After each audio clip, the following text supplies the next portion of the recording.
Jemaat Tuhan, sidang duka yang berpengharapan dalam Kristus, semua anak, menantu, para cucu, keluarga besar Pau, Tagadoko, dan rumpun keluarga yang terkait dalam duka ini. Salam. Saya beri tema renungan siang ini, selesaikan tangisan perkabunganmu dan lanjutkan perjalananmu. Saudara-saudari yang terkasih dalam Kristus, Kitab Pengkhotbah mencatat dan terus-menerus mengingatkan kita bahwa hidup kita yang singkat bagaikan rumput ini menyimpan pembagian waktu yang jelas dan tetap. Bahwa ada waktu untuk menangis dan ada waktu untuk tertawa, ada waktu untuk meratap dan ada waktu untuk menari. Dari pembagian waktu yang jelas dan tetap itu, nyatalah bagi kita bahwa tidak ada yang kekal di dunia yang fana ini. Bahwa kalau kita menangis pun, kita tidak menangis selamanya. Bahwa kalau kita meratap pun, kita juga tidak meratap selamanya. Waktu menangisnya kita itu akan terbagi dengan waktu tertawa. Dan waktu meratapnya kita akan juga terbagi dengan waktu menari. Jadi betapa baiknya Tuhan yang mengizinkan kita menangis tapi bukan untuk selamanya. Dan juga yang mengizinkan kita untuk tertawa, tapi juga bukan untuk tertawa selamanya. Ada pembagian menangis setelah kita tertawa. Saat kita merenung tentang pembagian waktu yang jelas dan tetap itu, bacaan kita siang ini, dari 2 ayat bacaan kita, mengajarkan kita 3 hal yang saya catat, tentang kehidupan, tentang kematian, dan tentang kebaikan Tuhan dalam kehidupan dan juga dalam kematian itu. Saudara-saudari yang terkasih dalam Kristus, hal pertama yang kita pelajari dari ayat bacaan siang ini, kematian itu bukan hanya semata-mata soal umur. Umur setua, jadi harus mati. Kalau masih muda, belum. Kematian juga bukan semata-mata soal kekuatan dan kelemahan. Karena setua, selemah, maka mati. Bukan itu. Bacaan firman Tuhan pada 2 ayat siang ini mengajarkan kita bahwa kematian itu juga soal waktu Tuhan. Musa masih kuat, matanya belum kabur dan kekuatannya belum hilang. Tapi waktu kematiannya telah ditetapkan dan dia mati di umur 120 tahun, bukan semata-mata karena dia tua dan lemah. Ini soal waktu Tuhan, Bapak Ibu.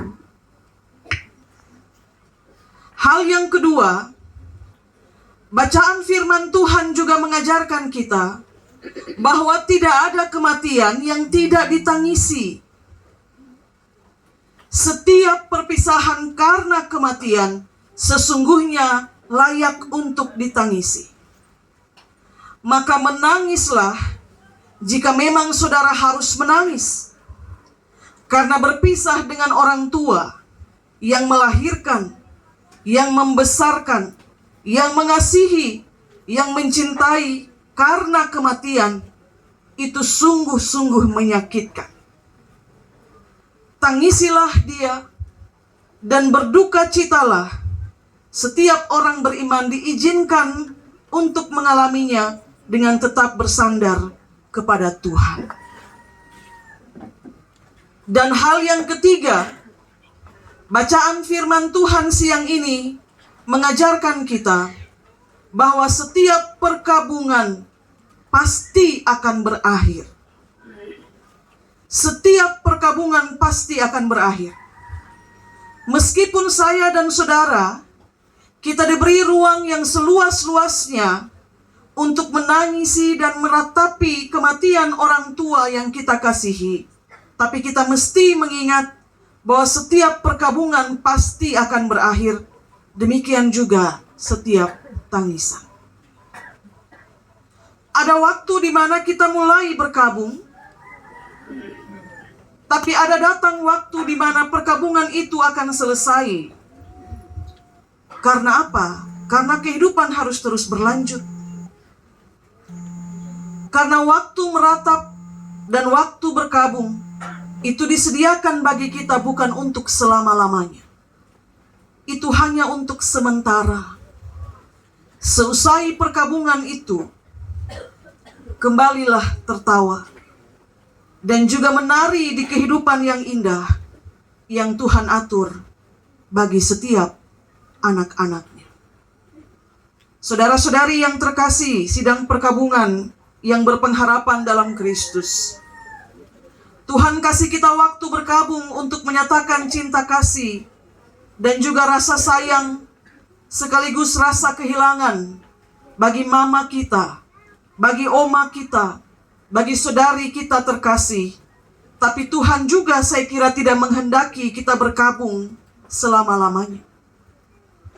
Orang Israel berkabung untuk kematian Musa dalam waktu yang panjang, 30 hari. Tapi waktu perkabungan yang panjang itu juga tetap punya batas akhir, supaya perjalanan itu terus berlanjut, dan supaya rancangan kebaikan Tuhan itu dapat diwujudkan. Karena mereka berjalan ke Kanaan. Perjalanan mereka tidak bisa berhenti hanya sampai di dataran Moab. Maka siang ini, dalam cinta kasih yang besar, mari kita kuburkan jasad mendiang mama, oma, saudari terkasih kita, mantan Majelis Jemaat Getsemani Tarus Timur, Oma Agus. Kita kuburkan jasadnya dengan tetap memandang kepada Tuhan bahwa Dia yang kasih, Dia juga yang nanti ambil pulang. Waktu Dia datang 76 tahun yang lalu, semua tertawa, dan sekarang Dia pulang, semua menangis.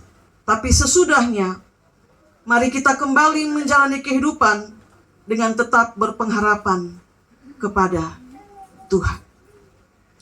Selamat jalan Oma Agus yang hatinya baik sekali, yang parasnya cantik dan juga baik hatinya. Tuhan kiranya menopang semua anak-anak, menantu, para cucu dan keluarga. Tuhan menopang kita semua dengan firman-Nya. Amin.